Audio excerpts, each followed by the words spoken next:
ফাঁকি আগে আমি ফ্রাই করে রাখছি।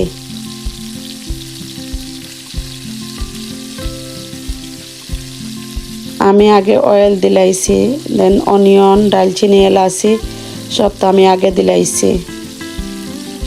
এখন আমার অনিয়ন সিদ্ধ হয়ে গেছে। এখন আমি স্পাইস দিব।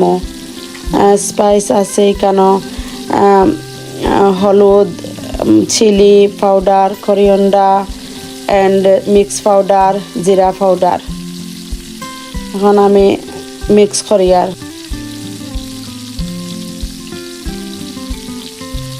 এখন আমি টমেটো দিয়ার,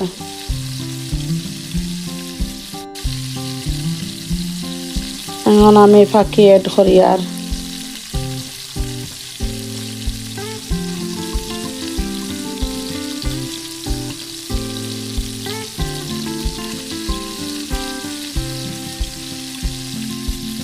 এখন আমার ফাঁকি সিদ্ধ হয়ে গেছে।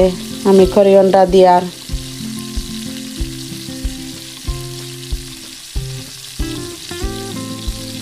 দেন আমি গ্রিন চিলি দিয়ার। এখন আমার ফাঁকি কুক হয়ে গেছে।